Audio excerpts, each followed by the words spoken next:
ಈ ದಿನದಲ್ಲಿ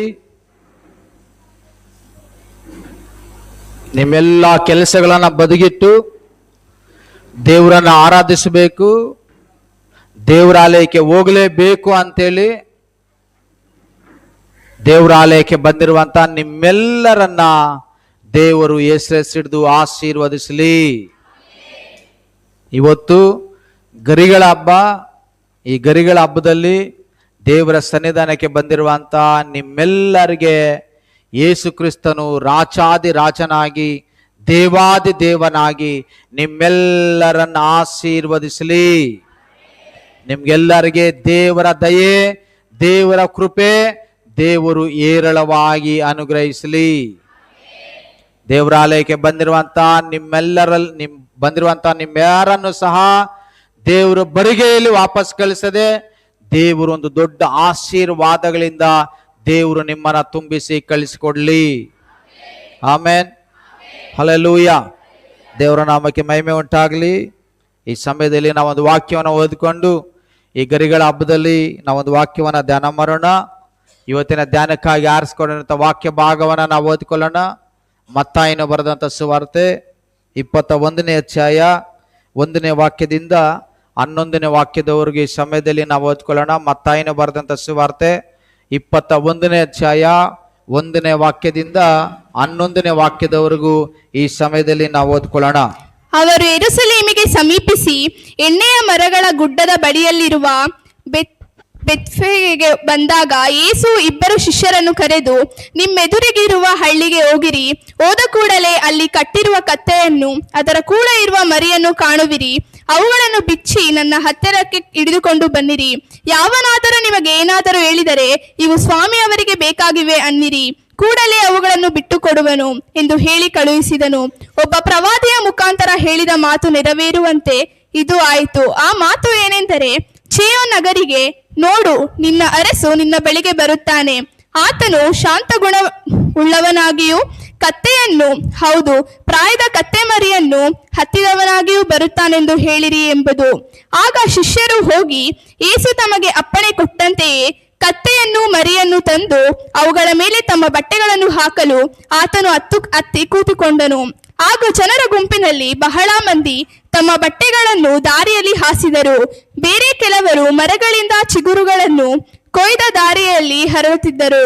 ಆತನ ಹಿಂದೆಯೂ ಮುಂದೆಯೂ ಗುಂಪಾಗಿ ಹೋಗುತ್ತಿದ್ದ ಜನರು, ದಾವೀದನ ಕುಮಾರನಿಗೆ ಜಯ, ಕರ್ತನ ಹೆಸರಿನಲ್ಲಿ ಬರುವವನಿಗೆ ಆಶೀರ್ವಾದ, ಮೇಲನ ಲೋಕಗಳಲ್ಲಿ ಜಯ ಎಂದು ಆರ್ಭಟಿಸಿದರು.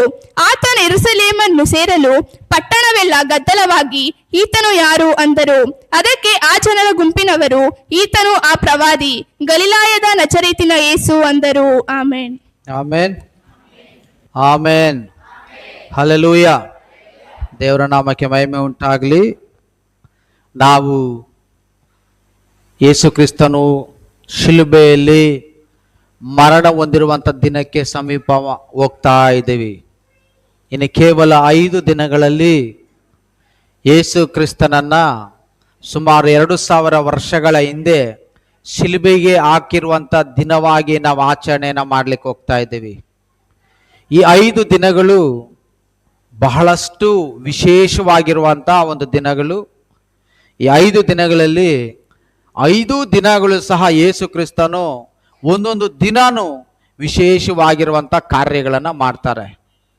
ಇವತ್ತಿನಿಂದ 5 ದಿನಗಳವರೆಗೆ ಆ ಯೇಸು ಕ್ರಿಸ್ತನು ಮಾಡಿರುವಂಥ ವಿಶೇಷವಾಗಿರುವಂಥ ಕಾರ್ಯಗಳನ್ನು ನಾವು ದಿನಾನು ಧ್ಯಾನವನ್ನು ಮಾಡ್ಲಿಕ್ಕೆ ಹೋಗ್ತೀವಿ. ಏನು, ನಾವು 40 ದಿನ ಉಪವಾಸ ಪ್ರಾರ್ಥನೆಯನ್ನು ಇಟ್ಟಿದ್ದೀವಿ. ಅದು ಈ ಒಂದು ಶುಕ್ರವಾರಕ್ಕೆ ಕೊನೆಯಾಗುತ್ತೆ. ಈ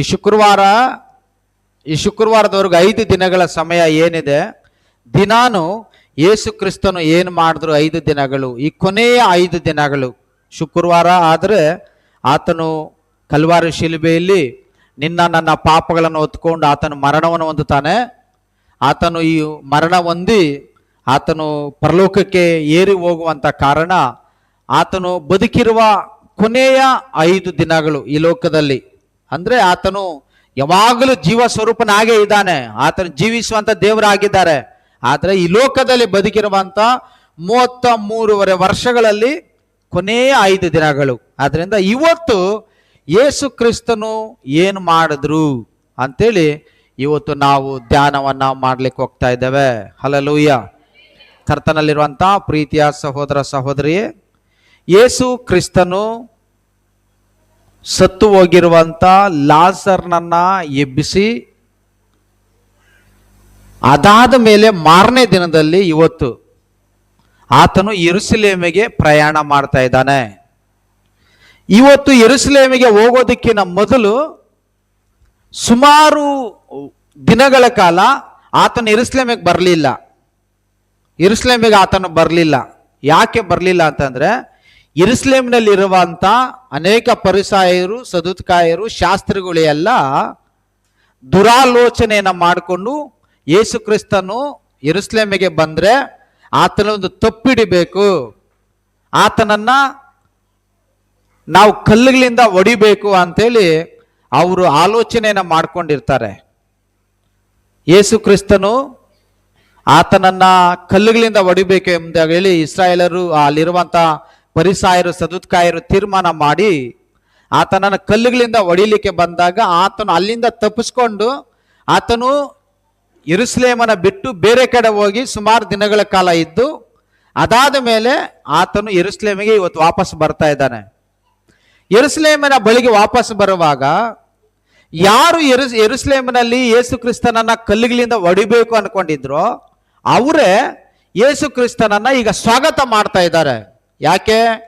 ಆತನು ಸತ್ತು ಹೋಗಿರುವಂತ ಲಾಜರ್ನನ್ನ ಎಬ್ಬಿಸಿದ್ದಾನೆ. 3 ದಿನ ಆಗೋಗಿತ್ತು ಲಾಜರ್ನ ಸತ್ತೋಗಿ. ಲಾಜರ್ ಸತ್ತೋಗಿರುವಂತ ಲಾಜರ್ನನ್ನ ಆತನು ಎಬ್ಬಿಸಿರುವಂತ ಕಾರಣ ಆತನನ್ನ ನೋಡ್ಲಿಕ್ಕೆ ಬಹಳಷ್ಟು ಜನರು ಗುಂಪು ಗುಂಪಾಗಿ ಯೆರೂಸಲೇಮಿಗೆ ಬಂದಿದ್ದಾರೆ. ಇನ್ನೇನು ಪಸ್ಕ ಹಬ್ಬನೂ ಸಹ ಹತ್ರ ಬರ್ತಾ ಇರೋದ್ರಿಂದ ದೂರ ದೂರ ಇರುವಂತ ಎಲ್ಲಾ ಊರುಗಳವರು ಸಹ ಯೇಸು ಕ್ರಿಸ್ತನನ್ನ ನೋಡ್ಲಿಕ್ಕೆ ಪಸ್ಕ ಹಬ್ಬವನ್ನು ಆಚರಣೆ ಮಾಡಲಿಕ್ಕೆ ಯೆರೂಸಲೇಮಿಗೆ ಬರ್ತಾ ಇದ್ದಾರೆ. ಅಂತ ಸಮಯದಲ್ಲಿ ಯೇಸು ಕ್ರಿಸ್ತನು ಯೆರೂಸಲೇಮಿಗೆ ಹೋಗ್ಬೇಕು. ಇಷ್ಟು ದಿನ ಯಾವ ರೀತಿಯಲ್ಲಿ ಅವರು ಯೆರೂಸಲೇಮಿಗೆ ಹೋಗ್ತಾ ಇದ್ರು? ನಡ್ಕೊಂಡು ಅವರು ಯೆರೂಸಲೇಮಿನ ಒಳಗಡೆ ಹೊರಟೋಗರು. ಆದ್ರೆ ಇವತ್ತು ಯೇಸು ಕ್ರಿಸ್ತನು ನಡ್ಕೊಂಡು ಅವ್ರು ಯೆರೂಸಲೇಮಿನ ಒಳಗಡೆ ಹೋಗ್ತಾ ಇಲ್ಲ. ಯೇಸು ಕ್ರಿಸ್ತನು ತನ್ನ ಶಿಷ್ಯರಿಗೆ ಹೇಳ್ತಾ ಇದ್ದಾನೆ, ನಾನು ಯೆರೂಸಲೇಮಿಗೆ ಹೋಗ್ಬೇಕು. ಇವತ್ತು ನೀವೇನ್ ಮಾಡ್ರಿ, ಒಂದು ಊರ ಹೆಸರು ಹೇಳಿ, ಆ ಊರ ಹತ್ರ ಹೋಗಿ ಆ ಊರಿನ ಹೊರಗಡೆ ಒಂದು ಕತ್ತೆಯನ್ನು ಕಟ್ಟಾಕಿರ್ತಾರೆ. ಆ ಕತ್ತೆಯನ್ನ ಇನ್ನೂ ಯಾರು ಉಪಯೋಗ ಮಾಡಿಲ್ಲ. ಆ ಕತ್ತೆಯನ್ನ ನೀವು ಬಿಚ್ಕೊಂಡು ಬನ್ನಿ ಅಂತೇಳಿ ಯೇಸು ಕ್ರಿಸ್ತನು ತನ್ನ ಶಿಷ್ಯರಿಗೆ ಹೇಳ್ತಾ ಇದ್ದಾನೆ. ಶಿಷ್ಯರಿಗೆ ಆಶ್ಚರ್ಯ, ಏನಪ್ಪ ಯೇಸು ಕ್ರಿಸ್ತನ ಇಷ್ಟು ದಿನ ಯೆರೂಸಲೇಮಿಗೆ ಹೋಗುವಾಗ ನಡ್ಕೊಂಡು ಹೊರಟೋಗೋರು ಒಳಗಡೆ, ಆದ್ರೆ ಇವತ್ತು ಹೊಸದಾಗಿ ಯೆರೂಸಲೇಮಿನ ಹತ್ರ ಹೋಗ್ರಿ, ಅಲ್ಲಿ ಒಂದು ಕತ್ತೆ ಕಟ್ಟಾಕಿರ್ತಾರೆ, ಆ ಕತ್ತೆಯನ್ನ ನೀವು ಬಿಚ್ಕೊ ಬನ್ನಿ ಅಂತ ಹೇಳ್ತಾ ಇದಾರೆ ಅಂತೇಳಿ ಅವ್ರು ಆಶ್ಚರ್ಯ ಪಡ್ತಾರೆ. ಯಾಕೆ ಆಶ್ಚರ್ಯ ಪಡ್ತಾರೆ ಅಂತಂದ್ರೆ, ಕತ್ತೆ ಬಂದು ಬೈಬಲ್ ಪ್ರಕಾರವಾಗಿ, ಹಳೆ ಒಡಂಬಡಿಕೆಯ ಪ್ರಕಾರವಾಗಿ ಒಂದು ಅಶುದ್ಧವಾಗಿರುವಂತ ಪ್ರಾಣಿ. ಯಾಕೆ ಕತ್ತೆ ಅಶುದ್ಧವಾಗಿರುವಂತ ಪ್ರಾಣಿ ಅಂತ ಗೊತ್ತಾ ನಿಮಗೆ? ಕತ್ತೆನ ಯಾಕೆ ಅಶುದ್ಧವಾಗಿರುವಂತ ಪ್ರಾಣಿ ಅಂತ ಹೇಳಿ ಕರೀತಾರೆ?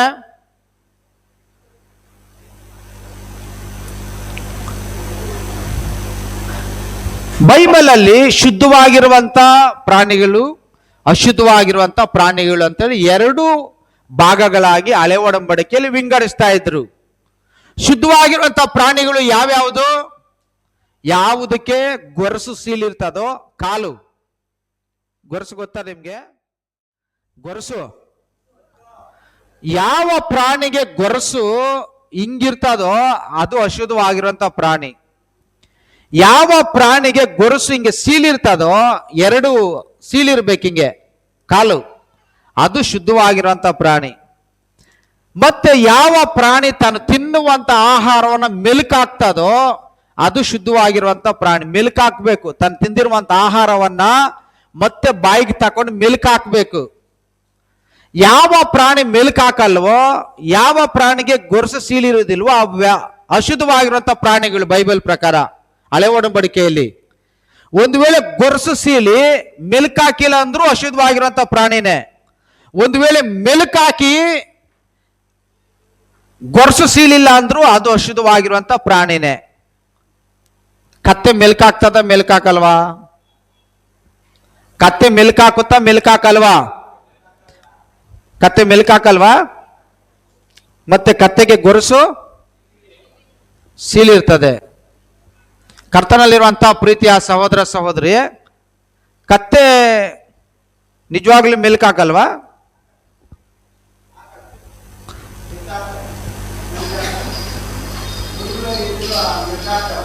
ಕತ್ತೆ ಹಾಕೋದಿಲ್ಲ. ಅದಕ್ಕೆ ಕತ್ತೆಯನ್ನು ಅಶುದ್ಧವಾಗಿರುವಂತ ಪ್ರಾಣಿ ಅಂತೇಳಿ ಕರೀತಾರೆ.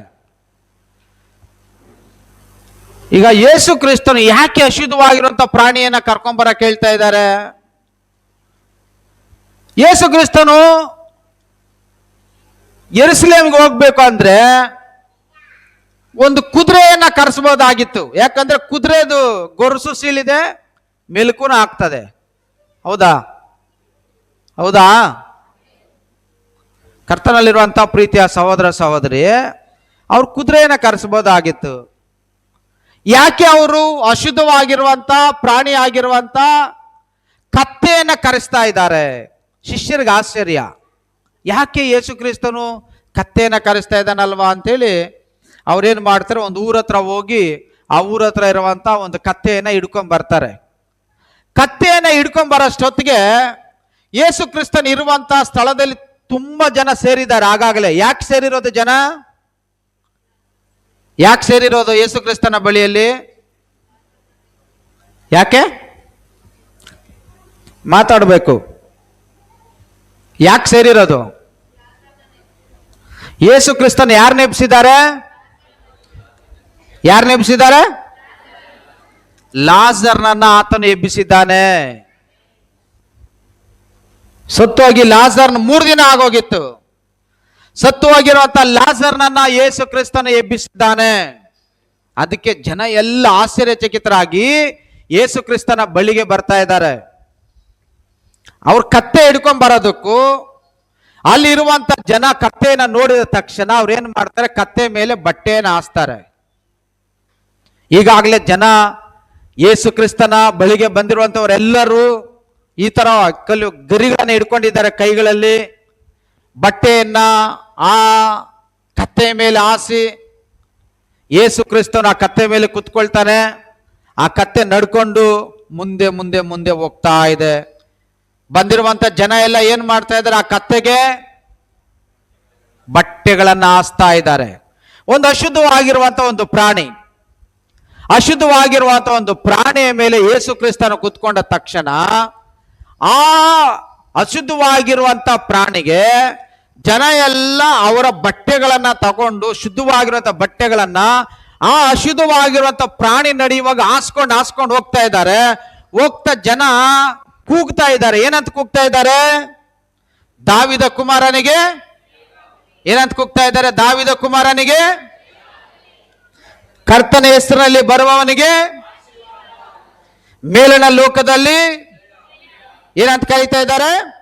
ದಾವಿದ ಕುಮಾರನಿಗೆ, ದಾವಿದ ಕುಮಾರನಿಗೆ, ಮೇಲಿನ ಲೋಕದಲ್ಲಿ ಕರ್ತನ ಹೆಸರಿನಲ್ಲಿ ಬರುವವನಿಗೆ ಮೇಲಿನ ಲೋಕದಲ್ಲಿ ಜಯ. ಹಲ್ಲೆಲೂಯ ಕೂಗ್ತಾ ಇದ್ದಾರೆ.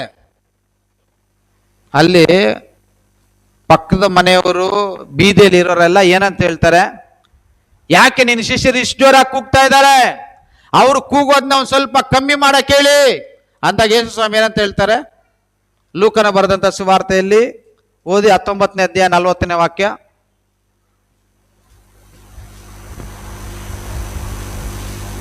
ಲೂಕ 19:40. ಇವರು ಸುಮ್ಮನಾದರೆ ಈ ಕಲ್ಲುಗಳೇ ಕೂಗುವವು ಎಂದು ನಿಮಗೆ ಹೇಳುತ್ತೇನೆ ಅಂದನು. ದೇವರು ಆರ್ಭಟಿಸೋದನ್ನ ಇಷ್ಟಪಡ್ತಾರೆ. ದೇವರು ಆರ್ಭಟಿಸೋದನ್ನ ಇಷ್ಟಪಡ್ತಾರೆ. ಬಾಯಿ ತೆಗೆದು ಮಾತಾಡುವಂತವ್ರನ್ನ ದೇವ್ರು ಇಷ್ಟಪಡ್ತಾರೆ.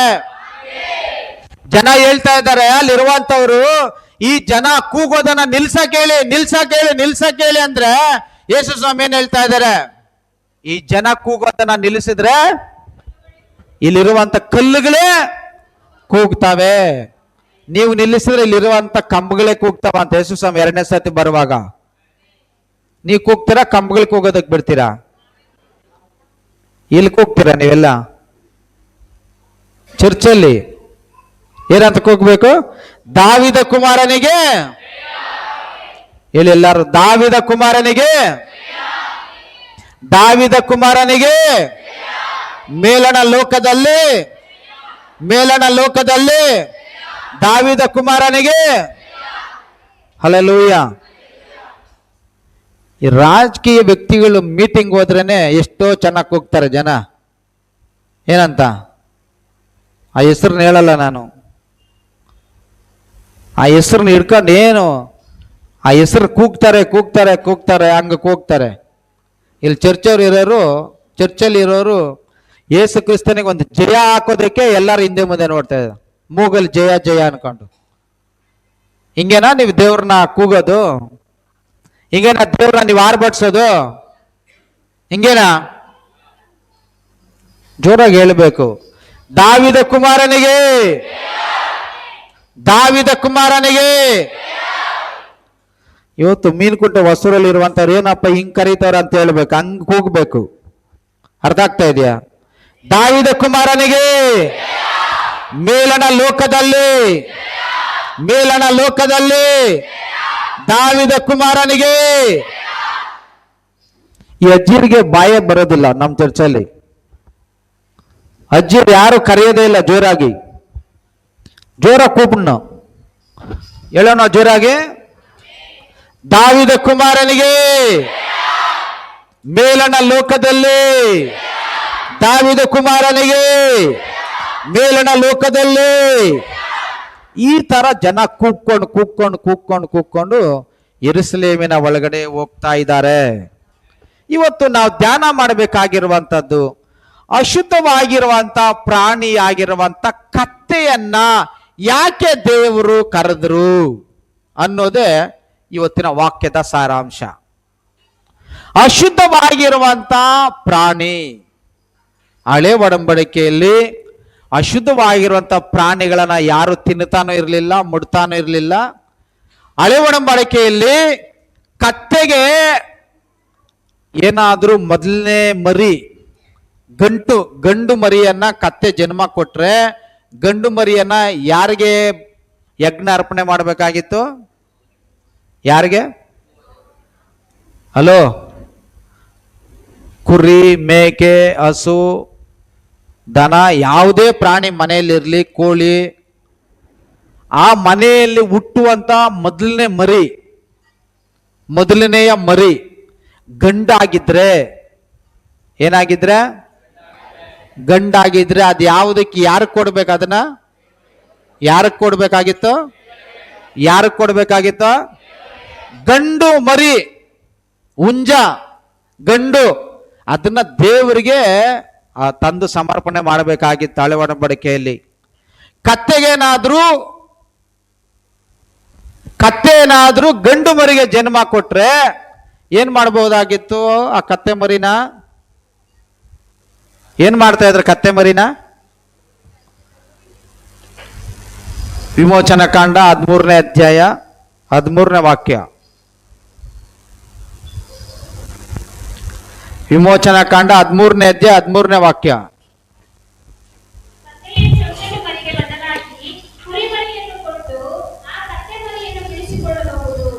ಏನ್ ಮಾಡ್ಬೋದಾಗಿತ್ತಂತೆ? ಕತ್ತೆಗೆ ಏನಾದ್ರೂ ಗಂಡು ಮರಿ ಆದ್ರೆ ಆ ಗಂಡು ಮರಿಯನ್ನ ದೇವರು ಯಜ್ಞಕ್ಕೆ ಸ್ವೀಕಾರ ಮಾಡ್ತಾ ಇರ್ಲಿಲ್ಲ.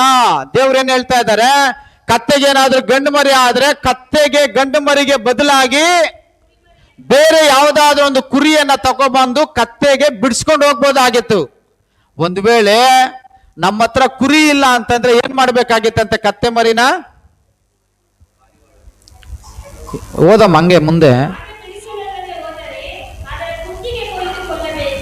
ಏನ್ ಮಾಡ್ಬೇಕಾ?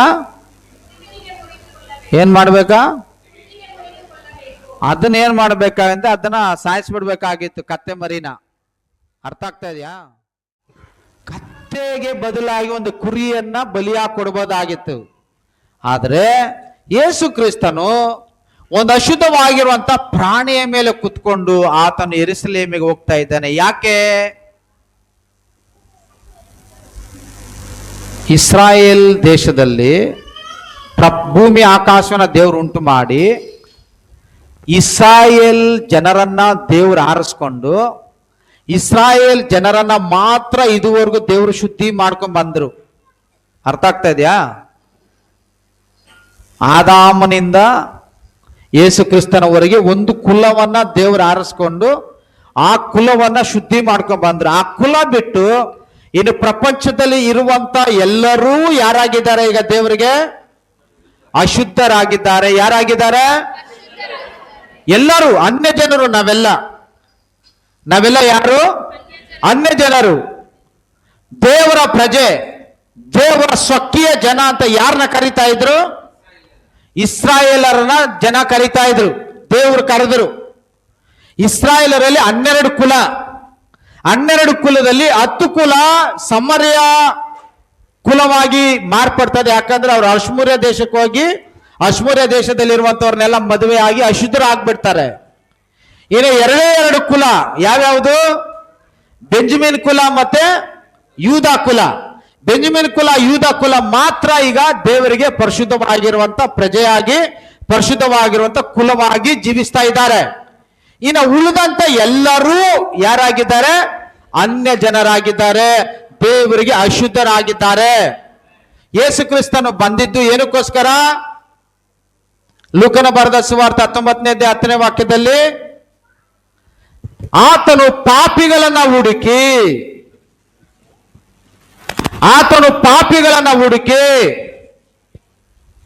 ಮನುಷ್ಯಕುಮಾರನು ಕೆಟ್ಟು ಹೋಗಿರುವುದನ್ನು ಹುಡುಕಿ ರಕ್ಷಿಸುವುದಕ್ಕೆ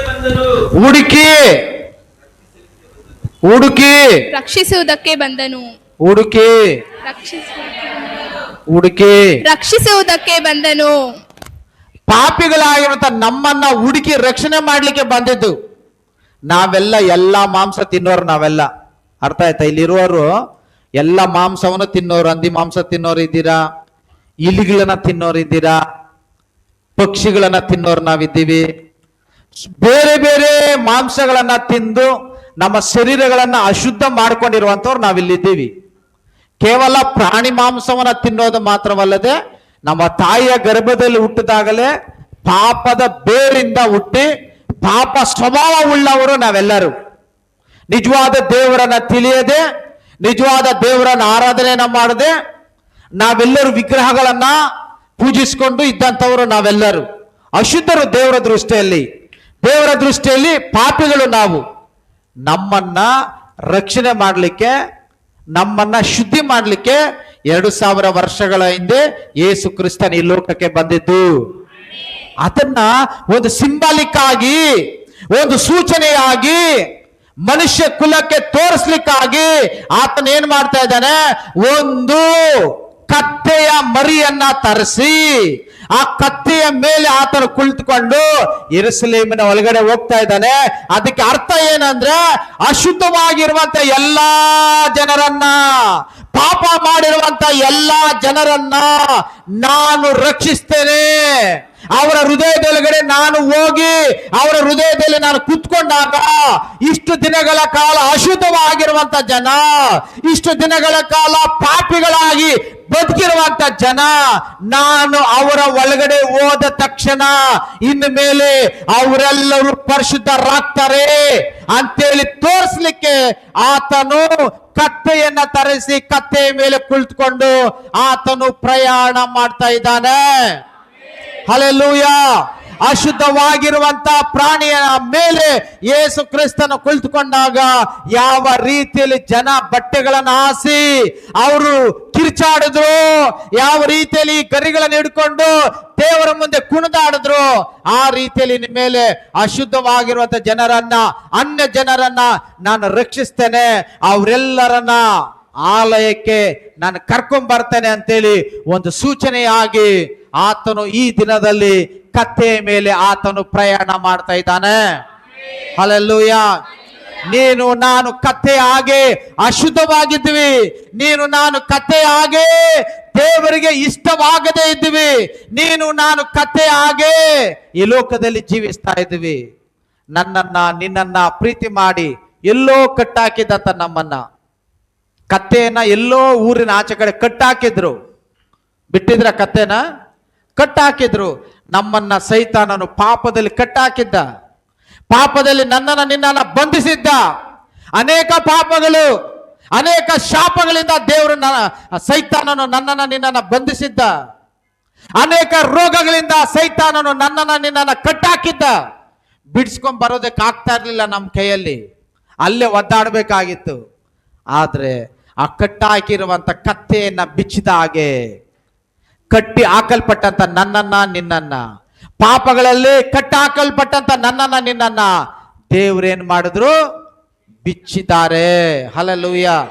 ರೋಗಗಳಿಂದ ನಿನ್ನನ್ನ ಬಿಚ್ಚಿದ್ದಾರೆ, ನಿನ್ನನ್ನ ಪಾಪಗಳಿಂದ ದೇವರು ಬಿಚ್ಚಿದ್ದಾರೆ, ನಿನ್ನನ್ನ ಕಷ್ಟಗಳಿಂದ ದೇವರು ಬಿಚ್ಚಿದ್ದಾರೆ. ನೀನೀಗ ಯೇಸು ಕ್ರಿಸ್ತನ ಬಳಿಗೆ ಬಂದಿದ್ದೀಯಾ. ಯೇಸು ಕ್ರಿಸ್ತನೀಗ ನಿನ್ನ ಹೃದಯದಲ್ಲಿ ವಾಸಿಸ್ತಾ ಇದ್ದಾರೆ.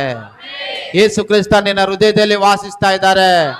ಇಷ್ಟು ದಿನ ನೀನು ಅಶುದ್ಧನು, ನಿನ್ನ ಅಪ್ರಯೋಜಕನು ಅಂತೇಳಿ ಹೇಳ್ತಾ ಇದ್ದಂತ ಜನ ಈಗ ನಿನ್ನ ಒಂದು ತನವನ್ನ ಗೌರವಿಸುವ ಹಾಗೆ ಇವತ್ತು ದೇವರು ನಮ್ಮ ಜೀವನಗಳನ್ನ ಬದಲಾಯಿಸಿದ್ದಾರೆ.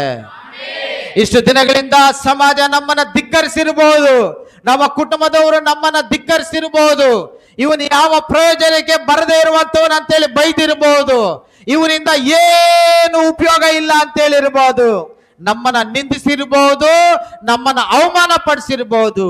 ಆದ್ರೆ ನಿನ್ನ ಹೃದಯದಲ್ಲಿ ನೀನು ಯೇಸು ಕ್ರಿಸ್ತನಿಗೆ ನಿಜವಾಗಲೂ ಸ್ಥಳ ಕೊಟ್ರೆ, ನಿನ್ನ ಹೃದಯದಲ್ಲಿ ನೀನು ಯೇಸು ಕ್ರಿಸ್ತನಿಗೆ ನಿಜವಾಗಲೂ ಸ್ಥಳವನ್ನ ಕೊಟ್ಟು ಯೇಸು ಕ್ರಿಸ್ತನಿಗೆ ನಿನ್ನ ಹೃದಯದಲ್ಲಿ ರಾಜನ ಸ್ಥಾನವನ್ನ ನೀನು ಕೊಟ್ರೆ ಆತನು ನಿನ್ನ ಜೀವನವನ್ನ ಬದಲಾಯಿಸ್ತಾನೆ. ಆತನು ನಿನ್ನ ಜೀವನವನ್ನ ಬದಲಾಯಿಸ್ತಾನೆ. ಕರ್ತನಲ್ಲಿರುವಂತ ಪ್ರೀತಿಯ ಸಹೋದರ ಸಹೋದರಿ, ನಿನ್ನ ಜೀವನದಲ್ಲಿ ಯೇಸು ಕ್ರಿಸ್ತನಿಗೆ ರಾಜನ ಸ್ಥಾನವನ್ನು ಕೊಡ್ತೀಯಾ ನೀನು? ನಿನ್ನ ಜೀವನದಲ್ಲಿ ಯೇಸು ಕ್ರಿಸ್ತನನ್ನ ರಾಜನಾಗಿ ಅಂಗೀಕಾರ ಮಾಡ್ತೀಯಾ? ಆತನು ನಿನ್ನ ಜೀವನಕ್ಕೆ ನಿಜವಾಗಲೂ ರಾಜನಾಗಿದ್ದಾನ? ಆತನ ರಾಜನಾದ್ರೆ ಮಾತ್ರ ನಿನ್ನ ಜೀವನದಲ್ಲಿ ಬದಲಾವಣೆ. ಆತ ನಿನ್ನ ಹೃದಯದಲ್ಲಿ ವಾಸಿಸಿದಾಗ ಮಾತ್ರ ನಿನ್ನ ಜೀವನದಲ್ಲಿ ಬದಲಾವಣೆ. ಆತನು ನಿನ್ನ ಜೀವನದಲ್ಲಿ ಜೀವಿಸುವಾಗ ಮಾತ್ರ ನಿನ್ನ ಜೀವನದಲ್ಲಿ ಬದಲಾವಣೆ. ನಿನ್ನ ಒಂದು ಜೀವನದಲ್ಲಿ ಆತನಿಗೆ ಸ್ಥಳ ಕೊಡ್ಲಿಲ್ಲ, ನಿನ್ನ ಜೀವನದಲ್ಲಿ ಯೇಸು ಕ್ರಿಸ್ತನನ್ನ ರಾಜನಾಗಿ ಇಟ್ಕೊಳ್ಳಿಲ್ಲ ಅಂತಂದ್ರೆ ನಿನ್ನ ಜೀವನದಲ್ಲಿ ಬದಲಾವಣೆಯನ್ನ ಕಾಣ್ಲಿಕ್ಕೆ ಸಾಧ್ಯನೇ ಇಲ್ಲ. ಕರ್ತನಲ್ಲಿರುವಂತ ಪ್ರೀತಿಯ ಸಹೋದರ ಸಹೋದರಿ, ನಿನ್ನ ಹಳೇ ಜೀವನವನ್ನ ಇವತ್ತೊಂದು ಸಾರಿ ಜ್ಞಾಪಕ ಮಾಡ್ಕೋ. ಈ ಒಂದು ಗರಿಗಳ ಹಬ್ಬದಲ್ಲಿ ನಿನ್ನ ಹಳೇ ಜೀವನ ಹೆಂಗಿತ್ತು? ಎಷ್ಟು ಕೆಟ್ಟದಾಗಿ ನೀನು ಬದುಕ್ತಾ ಇದ್ದೆ? ಎಂತ ಪಾಪದಲ್ಲಿ ನೀನಿದ್ದೆ? ಎಂತ ರೋಗಗಳಲ್ಲಿ ನೀನಿದ್ದೆ? ಎಂತ ಅವಮಾನಗಳಲ್ಲಿ ನೀನಿದ್ದೆ? ಒಂದು ಸಾರಿ ಯೋಚನೆ ಮಾಡಿ ನಿಮ್ಮ ಹಳೆಯ ಜೀವನವನ್ನ. ಭಯಂಕರವಾಗಿರುವಂತ ಜೀವನಗಳು ನಮ್ಮದು. ನನ್ನ ಜೀವನನೇ ಬದಲಾಗಲ್ಲ ಅಂದ್ಕೊಂಡು ಬದುಕ್ತಾ ಇದ್ದಂಥದ್ದು ಅವರು ನಾವೆಲ್ಲ. ನನ್ನ ಜೀವನದಲ್ಲಿ ಇನ್ನು ನಿರೀಕ್ಷಣೆ ಇಲ್ಲ, ಇನ್ನು ನನ್ನ ಜೀವನದಲ್ಲಿ ಯಾವ ಪ್ರಯೋಜನನೂ ಇಲ್ಲ, ನನ್ನ ಜೀವನ ಇಷ್ಟೇ, ಇದೇ ಪಾಪದಲ್ಲೇ ನಾನು ಬದುಕಿ ಸಾಯ್ಬೇಕು ಅಂದ್ಕೊಂಡಿದ್ದಂಥವ್ರು ನಾವೆಲ್ಲ. ಆದ್ರೆ ಇವತ್ತು ನೋಡಿ ಎಷ್ಟು ಅದ್ಭುತವಾಗಿ ನಿನ್ನನ್ನ ದೇವರು ಬದಲಾಯಿಸಿದ್ದಾರೆ. ಎಷ್ಟು ಅದ್ಭುತವಾಗಿ ನಿನ್ನ ಜೀವನವನ್ನ ದೇವರು ಮಾರ್ಪಡಿಸಿದ್ದಾರೆ. ಎಷ್ಟು ಅದ್ಭುತವಾಗಿ ನನ್ನನ್ನ ದೇವರು ನಡೆಸ್ಕೊಡ್ತಾ ಇದ್ದಾರೆ. ಒಂದ್ಸತಿ ಯೋಚನೆ ಮಾಡಿ. ನಾವ್ ಯೇಸು ಕ್ರಿಸ್ತನನ್ನ ಕಂಡುಕೊಂಡಿಲ್ಲ ಅಂದಿದ್ರೆ ನಾವು ಇವಾಗ ಎಲ್ಲೋ ಮದ್ಯಪಾನ ಮಾಡಿಕೊಂಡು, ಧೂಮಪಾನ ಮಾಡಿಕೊಂಡು, ಕುಟುಂಬಗಳಲ್ಲಿಲ್ಲದೆ, ಮದುವೆಗಳಿಲ್ಲದೆ ನಾವೆಲ್ಲೋ ಬಿದ್ದಿರ್ಬೇಕಾಗಿತ್ತು. ಯಾವುದೋ ಊರಲ್ಲಿ ಏನೋ ಕೆಲಸ ಮಾಡಿಕೊಂಡು ನಾವಿವತ್ತು ಜೀವಿಸ್ತಾ ಇದ್ದಿರ್ಬೇಕಾಗಿತ್ತು. ಮನೆಗಳಿಲ್ಲದೆ, ಸಮಾಧಾನ ಇಲ್ಲದೆ, ನೆಮ್ಮದಿ ಇಲ್ಲದೆ ನಾವು ಬದುಕಬೇಕಾಗಿತ್ತು. ಆದ್ರೆ ಇವತ್ತು ನನ್ನನ್ನ ದೇವರು ಕರೆದ್ರು, ನನ್ನನ್ನ ದೇವರು ಪಾಪದ ಬಂಧನದಿಂದ ಬಿಡಿಸಿದ್ರು. ನಿನ್ನ ಹೃದಯದಲ್ಲಿ ಸ್ಥಳ ಕೊಡ್ತೀಯ ಅಂತ ದೇವರು ಕೇಳಿದ್ರು. ನಾವೇಸು ಕ್ರಿಸ್ತನನ್ನ ಸ್ವಂತ ರಕ್ಷಕನಾಗಿ ಅಂಗೀಕರಿಸಿದ್ವಿ. ನಮ್ಮ ಜೀವನವನ್ನ ದೇವರು ಬದಲಾಯಿಸಿದ್ರು. ಹಲ್ಲೆಲೂಯಾ. ಕರ್ತನಲ್ಲಿರುವಂತ ಪ್ರೀತಿಯ ಸಹೋದರ ಸಹೋದರಿಯೇ, ಯಾವ ಪ್ರಯೋಜನಕ್ಕೆ ಬರದಿದ್ದಂತ ನಮ್ಮನ್ನ ದೇವರು ಆಶೀರ್ವಾದವನ್ನ ಮಾಡಿದ್ರು. ಒಂದು ವೇಳೆ ನಾನು ಯೇಸು ಕ್ರಿಸ್ತನನ್ನ ಅಂಗೀಕಾರ ಮಾಡಲಿಲ್ಲ ಅಂದಿದ್ರೆ, ಒಂದು ವೇಳೆ ಯೇಸು ಕ್ರಿಸ್ತನನ್ನ ನಾನು ನನ್ನ ಸ್ವಂತ ರಕ್ಷಕನಾಗಿ ಅಂಗೀಕರಿಸಲಿಲ್ಲ ಅಂದಿದ್ರೆ, ನಾವು ಯಾವತ್ತೋ ಸತ್ತು ಸಮಾಧಿ ಸೇರ್ಬೇಕಾಗಿತ್ತು, ಯಾವಾಗಲೂ ಸತ್ತು ಸಮಾಧಿ ಸೇರ್ಬೇಕಾಗಿತ್ತು. ಆದರೆ ಇವತ್ತಿಗೂ ನಾನು ಬದುಕಿದ್ದೀನಿ, ಇವತ್ತಿಗೂ ನಾವು ಆತನ ಸೇವೆಯನ್ನು ಮಾಡ್ತಾ ಇದ್ದೀವಿ ಅಂತಂದ್ರೆ ಕಾರಣ ಯೇಸು ಕ್ರಿಸ್ತನು ಮಾತ್ರನೇ. ಯೇಸು ಕ್ರಿಸ್ತನ ಇಲ್ಲ ಅಂದಿದ್ರೆ ಇವತ್ತು ನೀನು ನಾನು ಬದುಕಲಿಕ್ಕೆ ಸಾಧ್ಯನೇ ಇರ್ತಾ ಇರಲಿಲ್ಲ.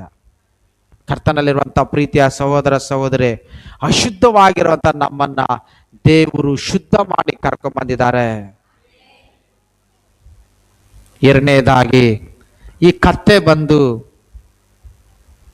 ಬಹಳಷ್ಟು ಕಷ್ಟಪಟ್ಟು ಕೆಲಸ ಮಾಡುವಂತ ಒಂದು ಪ್ರಾಣಿ, ಕಷ್ಟಪಟ್ಟು ಭಾರ ಹೊರುವಂತ ಪ್ರಾಣಿ. ಏನು ಭಾರ? 50 kg, 100 kg, 200 kg ಭಾರ ಹೊರುವಂತ ಒಂದು ಪ್ರಾಣಿ. ಕುದುರೆ ಮೇಲೆ ಆಗ್ತಾ ಇರಲಿಲ್ಲ ಈ ಭಾರನ. ಕುದುರೆ ಮೇಲೆ ಮನುಷ್ಯ ಆರಾಮಾಗಿ ಕುತ್ಕೊಂಡು ಅವ್ನು ಓಡಿಸ್ಕೊಂಡು ಹೋಗೋನು. ಆದ್ರೆ ಕತ್ತೆಗಳನ್ನ ಕಷ್ಟದ ಕೆಲಸಕ್ಕೆ ಉಪಯೋಗ ಮಾಡ್ತಾ ಇದ್ರು. ಉಪ್ಪು ಮೂಟೆಗಳನ್ನ ಸಾಗಿಸ್ಲಿಕ್ಕೆ, ಅವ್ರು ಬೆಳೆದಿರುವಂತ ಧಾನ್ಯಗಳನ್ನ ಸಾಗಿಸ್ಲಿಕ್ಕೆ ಕತ್ತೆಯನ್ನು ಉಪಯೋಗ ಮಾಡ್ತಾ ಇದ್ರು. ನಾವೆಲ್ಲ ಎತ್ತುಗಳನ್ನ ಬಂಡಿಗೆ ಕಟ್ಟಿ ಆ ಬಂಡಿಯಲ್ಲಿ ಮೂಟೆಗಳನ್ನ ಸಾಗಿಸೋದನ್ನ ನಾವು ನೋಡಿದ್ದೀವಿ. ಬಂಡಿ ಬರೋದಕ್ಕಿಂತ ಮೊದಲು ಏನ್ ಮಾಡ್ತಾ ಇದ್ರು ಜನ? ಕತ್ತೆಯನ್ನ ಉಪಯೋಗ ಮಾಡ್ತಾ ಇದ್ರು. ಭಾರ ಹೊರುವಂತ ಒಂದು ಪ್ರಾಣಿ. ಆ ಭಾರ ಹೊರುವಂತ ಪ್ರಾಣಿಯನ್ನ ದೇವರು ಆರಿಸ್ಕೊಂಡ್ರು.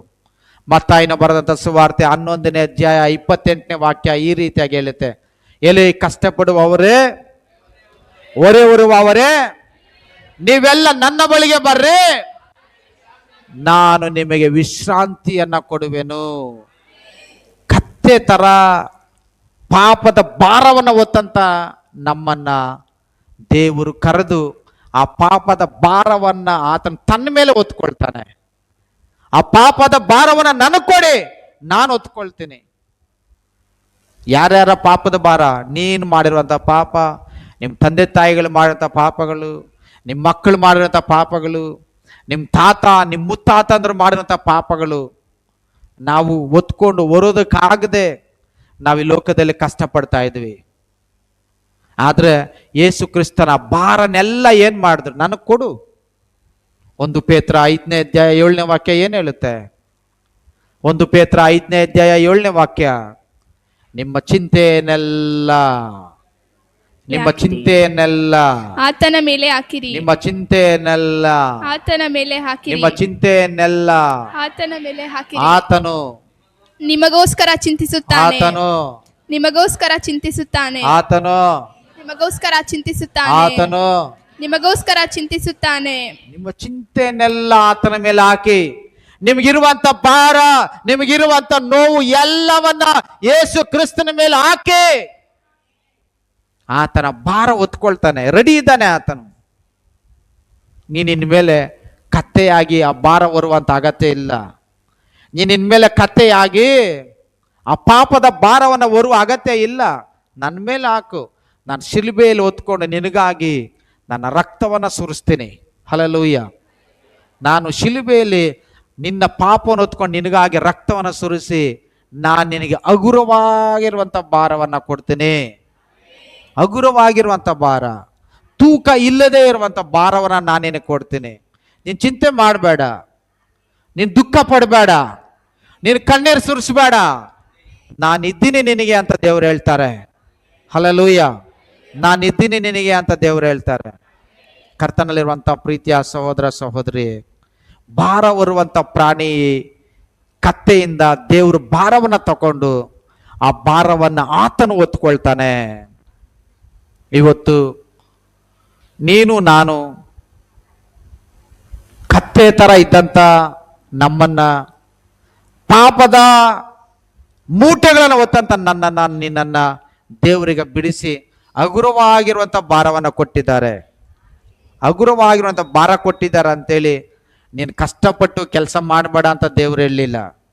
ದೇವ್ರ ವಾಕ್ಯ ಬಹಳ ಸ್ಪಷ್ಟವಾಗಿ ಹೇಳ್ತದೆ, ಕೆಲಸ ಮಾಡದೇ ಇರೋನು ಊಟ ಮಾಡಬಾರ್ದು ಅಂತ ಹೇಳ್ತದೆ.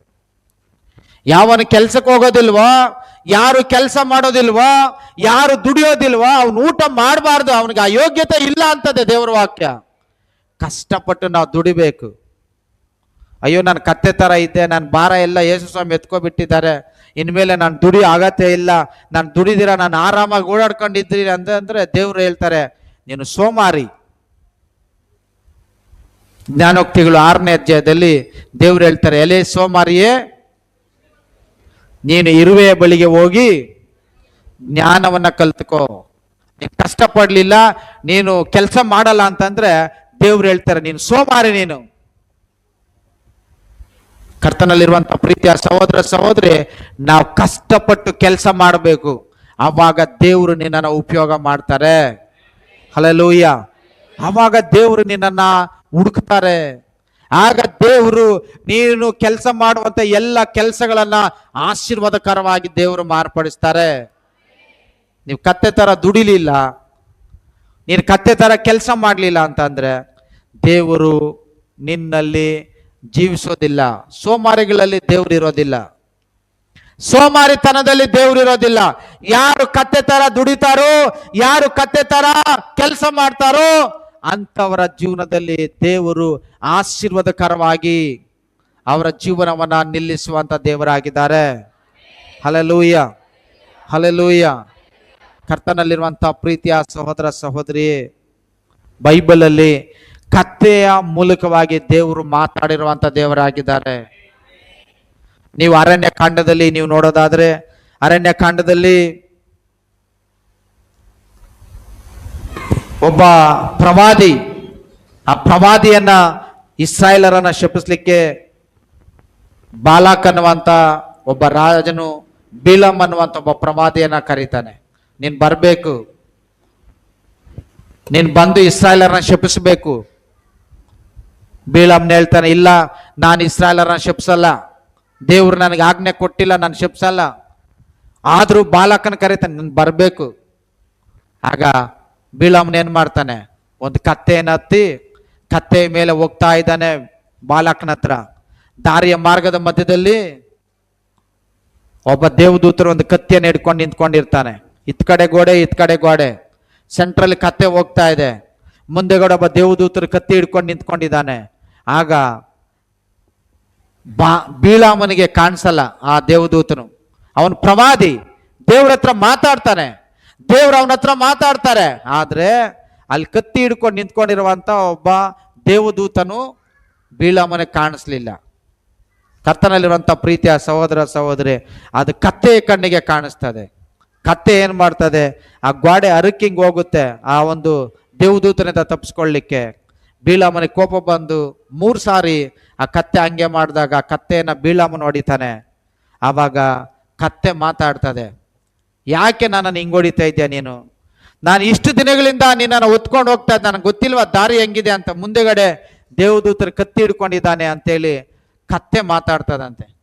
ಕರ್ತನಲ್ಲಿರುವಂಥ ಪ್ರೀತಿಯ ಸಹೋದರ ಸಹೋದರಿ, ನೀನು ಕತ್ತೆ ತರ ದುಡಿದ್ರೆ, ನೀನು ಕತ್ತೆ ತರ ನಿನ್ನ ಒಂದು ಹೃದಯದಲ್ಲಿ ಯೇಸು ಕ್ರಿಸ್ತನಿಗೆ ಸ್ಥಳವನ್ನು ಕೊಟ್ರೆ ದೇವರು ನಿನ್ನ ಆತ್ಮೀಯವಾದ ಕಣ್ಣುಗಳನ್ನ ತೆರೆ ಮಾಡ್ತಾನೆ.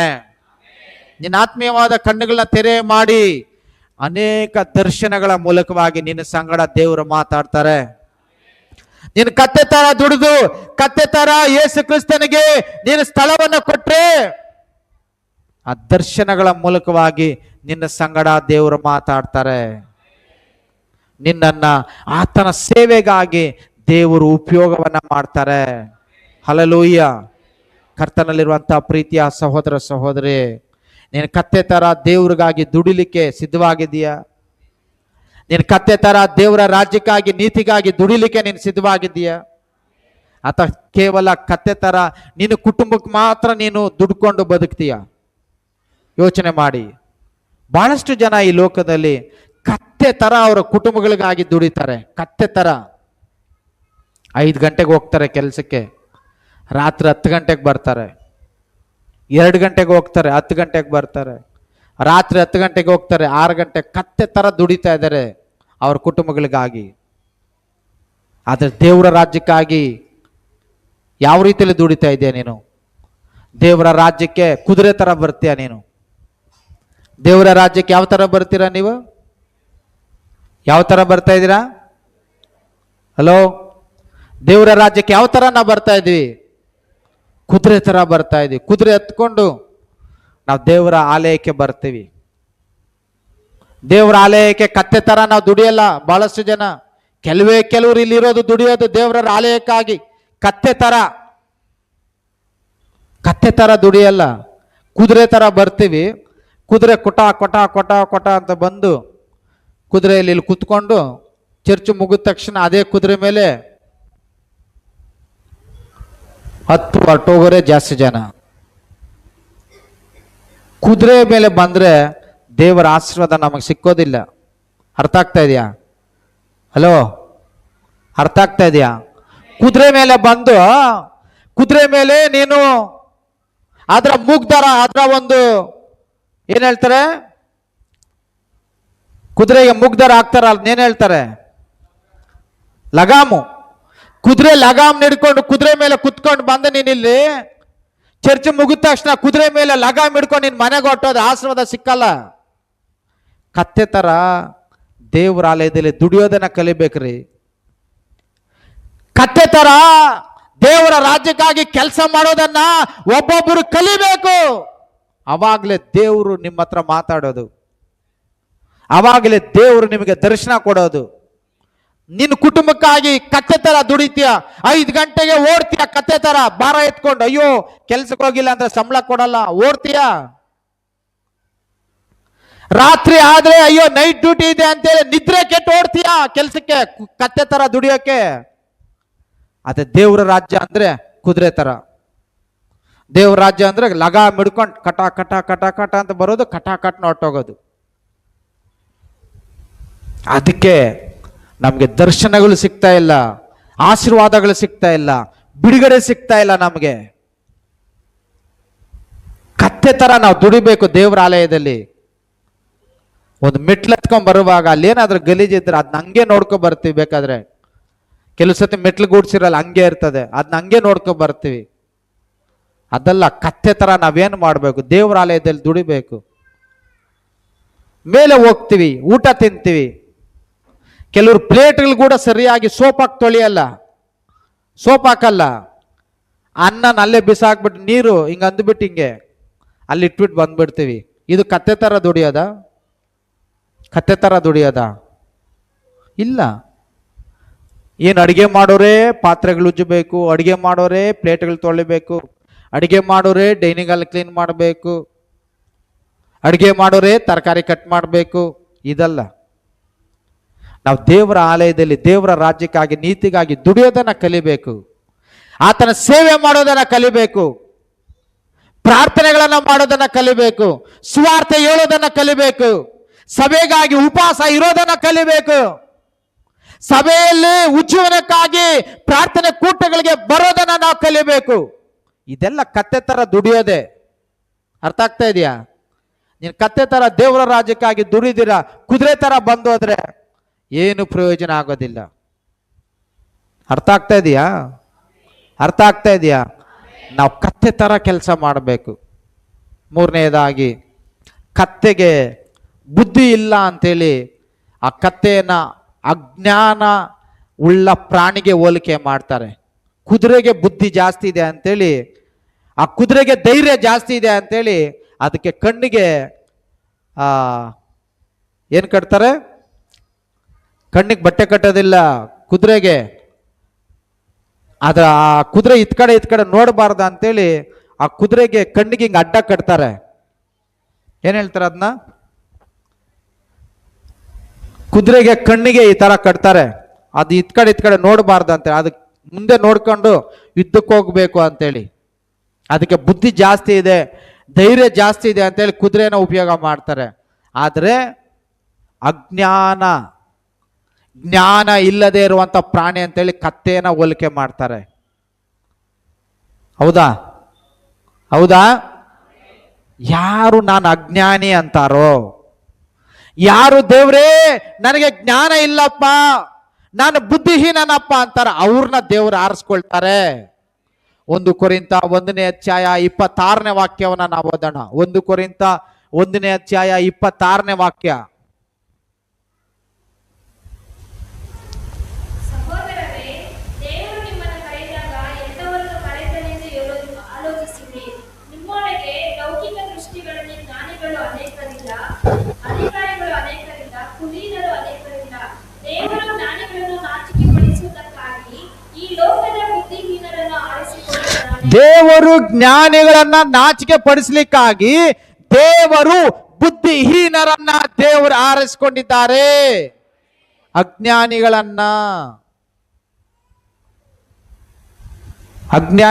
ಅಂದ್ರೆ ತನ್ನನ್ನು ತಗ್ಗಿಸ್ಕೊಂಡು, ದೇವ್ರೇ ನಾನು ಬುದ್ಧಿ ಇಲ್ಲದವನು, ನಾನು ಬುದ್ಧಿಹೀನನು, ನಾನು ಜ್ಞಾನಿ ಅಲ್ಲಪ್ಪ ಅಂದ್ರೆ ದೇವ್ರು ನಿನ್ನನ್ನು ಉಪಯೋಗ ಮಾಡ್ತಾರೆ. ನನಗೆ ಬುದ್ಧಿ ಇದೆ, ನಾನು ಇಂಜಿನಿಯರ್ ಓದಿದ್ದೀನಿ, ನಾನು ಡಾಕ್ಟರ್ ಓದಿದ್ದೀನಿ, ನನಗೆ ಜಾಸ್ತಿ ಜ್ಞಾನ ಇದೆ, ನನಗೆ ಬುದ್ಧಿ ಇದೆ ಅಂದರೆ ನೀನು ಅಲ್ಲೇ ಇರು ಅಂತಾರೆ ದೇವರು. ಅಂಥವ್ರನ್ನ ದೇವ್ರು ಉಪಯೋಗ ಮಾಡಲ್ಲ. ಯಾರು ಅಪ್ಪ ನಾನು ಪಾಪಿ, ಅಪ್ಪ ನಾನು ಮಣ್ಣು, ಅಪ್ಪ ನಾನು ಧೂಳು, ನಾನು ಏನಕ್ಕೂ ಪ್ರಯೋಜನ ಇಲ್ಲ ಅಂದರೆ ದೇವ್ರು ಉಪಯೋಗ ಮಾಡ್ತಾರೆ. ಏಯ್ ನೀನೆಷ್ಟು, ನೀನು ಯಾರು, ಏನು ನಾನು ನಿನ್ನ ಕೆಲಸ ಮಾಡಬೇಕಾ, ಏನು ನಾನು ನಿಂಗೆ ದುಡಿಯೋಕ್ಕಿದ್ದೀನಾ, ನನ್ನ ಒಂದು ಸ್ಥಾನ ಏನು ಅಂದರೆ ನಿನ್ನ ಸ್ಥಾನವನ್ನು ದೇವ್ರು ನೋಡಿ ಬಾಗಿಲಿಂದ ಆಚೆ ಇಡ್ತಾರೆ. ಏಯ್ ನನ್ನ ಸ್ಥಾನ ಅಂದರೆ ಅದೇ ನಾನು ಮಣ್ಣು, ನಾನು ಧೂಳು. ಯೇಸು ಸ್ವಾಮಿ ಏನಂತ ಹೇಳ್ತಾರ್ರಿ, ನಾನು ಸೇವೆ ಮಾಡಿಸ್ಕೊಳ್ಳೋದಕ್ಕೆ ಬರಲಿಲ್ಲ, ನಾನು ಸೇವೆ ಮಾಡೋದಕ್ಕೆ ಬಂದೆ ಅಂದರು. ಹೌದಾ? ಹೌದಾ? ಯೇಸು ಸ್ವಾಮಿ ಏನು ಮಾಡಿದ್ರು, ತನ್ನ ಶಿಷ್ಯರನ್ನ ಕರೆದು ಅವ್ರ ಕಾಲುಗಳನ್ನ ತೊಳೆದ್ರಾ?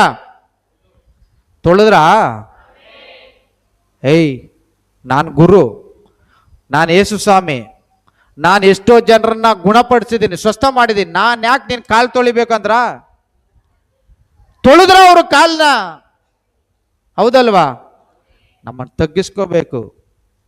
ನಾನು ಬುದ್ಧಿಹೀನನು ಅನ್ನಬೇಕು, ನಾನು ಜ್ಞಾನ ಇಲ್ಲದವನು ಅನ್ನಬೇಕು.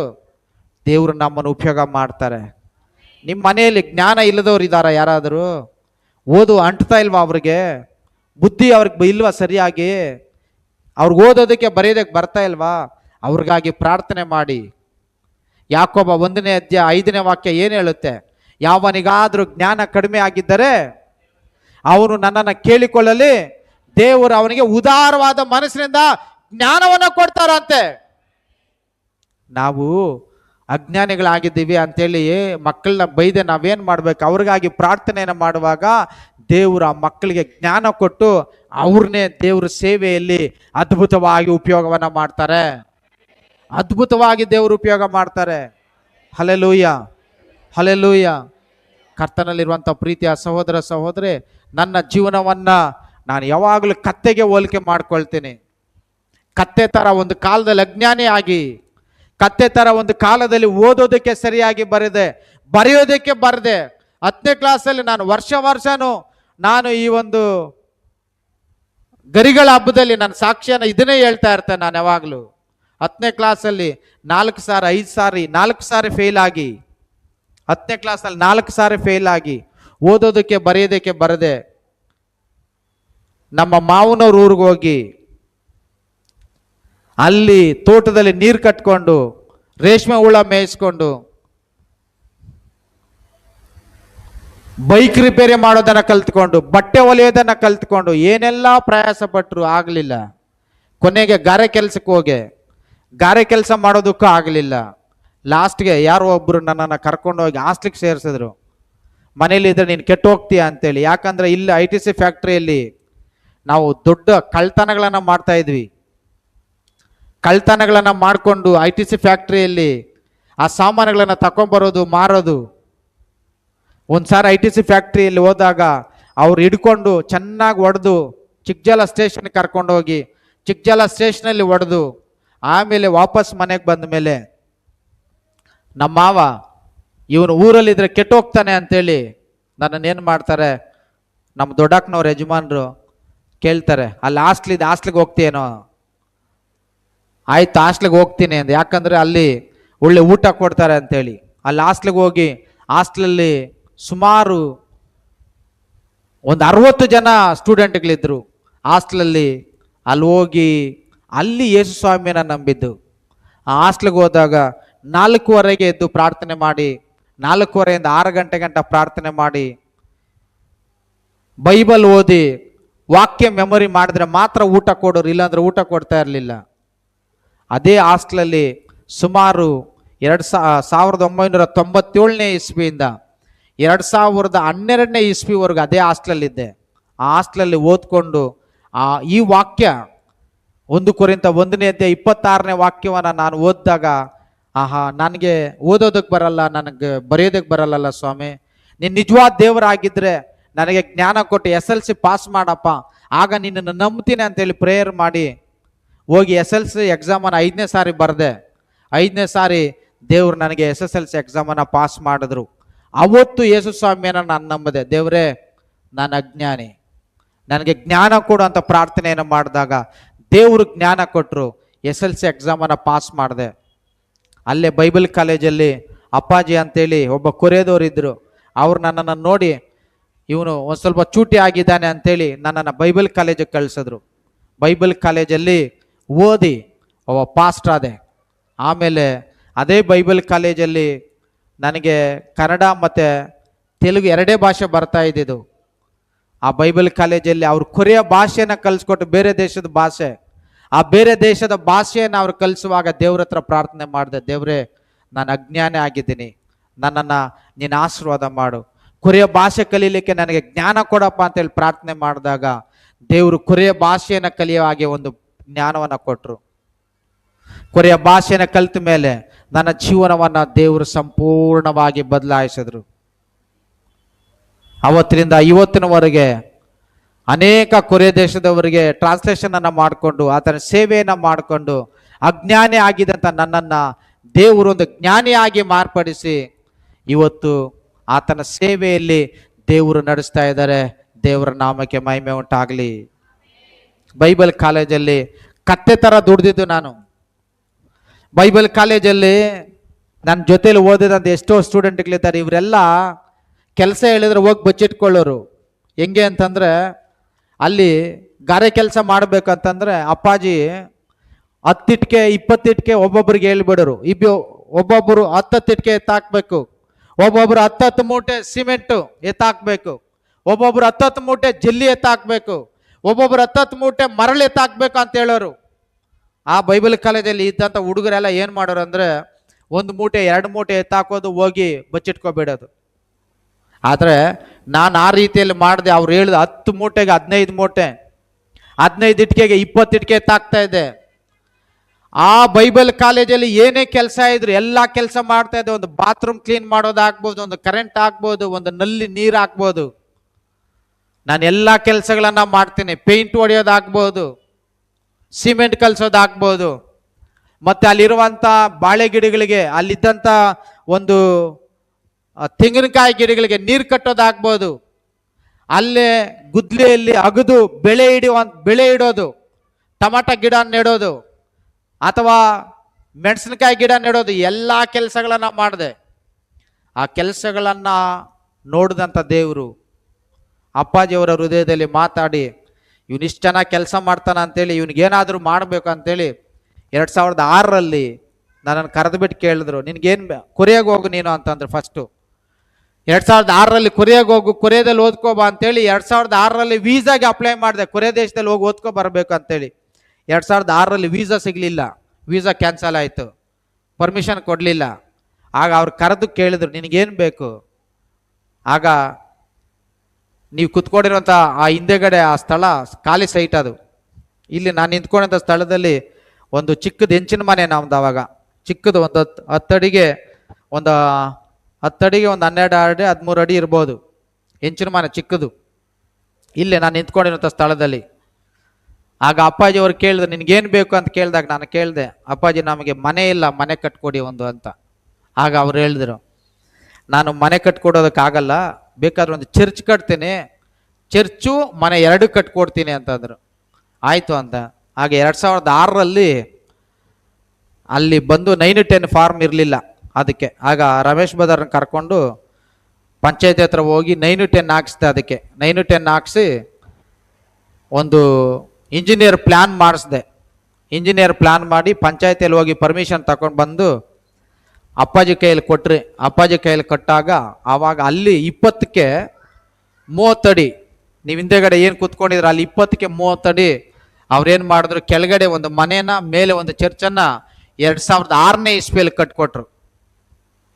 2006ನೇ ಇಸ್ವಿಯಲ್ಲಿ ಕಟ್ಕೊಟ್ಟು ಅವ್ರು ಹೇಳಿದ್ರು, ನೀನು ನಿಮ್ಮ ಮನೆಗೆ ಹೋಗ್ಬೇಡ, ನೀನು ಇಲ್ಲೇ ಇರಬೇಕು, ಬೈಬಲ್ ಕಾಲೇಜನ್ನು ನೋಡ್ಕೋಬೇಕು, ಬೈಬಲ್ ಕಾಲೇಜ್ ಇನ್ಚಾರ್ಜ್ ನೀನು ತಗೋಬೇಕು, ಅಲ್ಲಿ ಚರ್ಚ್ ನಡೆಸ್ಲಿಕ್ಕೆ ನಾನು ಬೇರೆ ಯಾರನ್ನಾದ್ರೂ ಕಳಿಸ್ತೀನಿ ಅಂತೇಳಿ ಫಸ್ಟು ಆರೋನ್ ಅಂತೇಳಿ ಒಬ್ಬ ಪಾಸ್ಟರ್ನ ಕಳಿಸಿದ್ರು. ಇಲ್ಲಿ ಆರೋನ್ ಅಂತೇಳಿ ಬಂದು ಇಲ್ಲಿ ಸೇವೆ ಮಾಡ್ದ.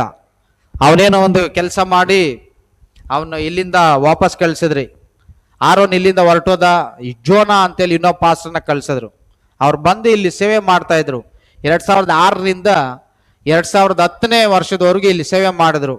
ಆಗ ನಮ್ಮ ಚರ್ಚಿಗೆ ಬರ್ತಾ ಇದ್ದಂಥವರು ಆನಂದ್ ಅವ್ರ ಫ್ಯಾಮಿಲಿ ಮತ್ತು ನಮ್ಮ ಅಮ್ಮ ಮತ್ತು ಸಿದ್ದಣ್ಣವ್ರು ಅಂತೇಳಿ ಅವರು ಅಷ್ಟೇ ಜನ, ಒಂದು 4-5 ಜನ ಮಾತ್ರ ಬರೋರು ಇಲ್ಲಿ 2010ನೇ ಇಸ್ವಿ ಗಂಟ. 2010ನೇ ಇಸ್ವಿಯಲ್ಲಿ 2009ರಲ್ಲಿ ನನಗೆ ಮದುವೆ ಆಯಿತು. 2010 ನನ್ನ ಮಗಳು 2010ರಲ್ಲಿ 2009ರಲ್ಲೇ ಡಿಸೆಂಬರಲ್ಲಿ ಹುಟ್ಟಿದ್ಲು ಅವಳು. 2010ರಲ್ಲಿ ನಾನು ಇಲ್ಲಿ ಸೇವೆಗೆ ಬಂದೆ. ಡಿಸೆಂಬರಲ್ಲಿ ಇಲ್ಲಿ ಸೇವೆಗೆ ಬಂದು ದೇವರ ಸೇವೆಯನ್ನು ಮಾಡ್ಕೊಂಡು ಅವತ್ತಿಂದ ಇವತ್ತಿನವರೆಗೂ ದೇವರು ನನ್ನನ್ನು ಅದ್ಭುತವಾಗಿ ಆಶೀರ್ವಾದವನ್ನು ಮಾಡಲಿಕ್ಕೆ ಪ್ರಾರಂಭ ಮಾಡಿದ್ರು. ಆ ಮನೆ ಮೇಲೆ ಚರ್ಚು, ಆಮೇಲೆ ಒಂದು ಬೈಕು, ಆಮೇಲೆ ಒಂದು ಕಾರು, ಈ ರೀತಿಯಲ್ಲಿ ದೇವರು ಅದ್ಭುತವಾಗಿ ಆಶೀರ್ವಾದ ಮಾಡಲಿಕ್ಕೆ ಪ್ರಾರಂಭ ಮಾಡಿದ್ರು. ಇವತ್ತು ಎಲ್ಲ ವಿಧದಲ್ಲಿ ದೇವರು ನನ್ನನ್ನು ಆಶೀರ್ವಾದ ಮಾಡಿದ್ರು. ಕಾರಣ ಕಷ್ಟಪಟ್ಟು ದೇವರ ರಾಜ್ಯಕ್ಕಾಗಿ ದುಡಿದಿದ್ದು, ಕಷ್ಟಪಟ್ಟು ದೇವರ ರಾಜ್ಯಕ್ಕಾಗಿ ಕೆಲಸ ಮಾಡಿದ್ದು. ಯಾರು ದೇವರ ರಾಜ್ಯಕ್ಕಾಗಿ ಕಷ್ಟಪಟ್ಟು ದುಡಿದು ಕಷ್ಟಪಟ್ಟು ಕೆಲಸ ಮಾಡ್ತಾರೋ ಅಂಥವ್ರನ್ನ ದೇವರು ಐಶ್ವರ್ಯವಂತರನ್ನಾಗಿ ಆಶೀರ್ವಾದ ಮಾಡ್ತಾರೆ. ನೀನು ದೇವರ ರಾಜ್ಯಕ್ಕಾಗಿ ನೀತಿಗಾಗಿ ದುಡಿದಿರಾ, ನಿನ್ನ ಕುಟುಂಬಕ್ಕಾಗಿ ನೀನು ಕತ್ತೆ ಥರ ಕೆಲಸ ಮಾಡು. 10 ವರ್ಷ ಮಾಡು, 20 ವರ್ಷ ಮಾಡು, 50 ವರ್ಷ ಮಾಡು. ನೀನು ಅದೇ ಬಡತನ, ಅದೇ ಸಾಲ, ಅದೇ ಕಂತು, ಅದೇ ಬಾಡಿಗೆ ಮನೆ, ಅಷ್ಟೇ ನಿನ್ನ ಜೀವನ. ನಿನ್ನ ಕುಟುಂಬಕ್ಕಾಗಿ ನೀನು ಕತ್ತೆ ಥರ 100 ವರ್ಷ ಕೆಲಸ ಮಾಡು, ನಿನ್ನ ಜೀವನದಲ್ಲಿ ಬದಲಾವಣೆ ಆಗಲ್ಲ. ಬರ್ದಿಟ್ಕೋಬಿಡಿ. ಅಯ್ಯೋ ನನಗೆ 50,000 ಸಂಬಳ ಸಿಕ್ಕೋ ಕೆಲಸ ಸಿಕ್ಕೈತೆ, ನಾನು ಹೋಗ್ತೀನಿ. 50,000 ಅಲ್ಲ, 1,00,000 ಕೆಲಸ ನಿನಗೆ ಸಿಕ್ಕಿದ್ರು ನಿನ್ನ ಜೀವನ ಬದಲಾಗಲ್ಲ. ನಿನ್ನ ಜೀವನ ಬದಲಾಗಬೇಕು ಅಂತಂದ್ರೆ ಕತ್ತೆ ಥರ ದೇವರ ರಾಜ್ಯಕ್ಕಾಗಿ ದುಡಿ. ಹಲೋ, ಕತ್ತೆ ಥರ ದೇವರ ರಾಜ್ಯಕ್ಕಾಗಿ ದುಡಿರಿ. ಕತ್ತೆ ಥರ ದೇವರ ರಾಜ್ಯಕ್ಕಾಗಿ ದುಡಿರಿ.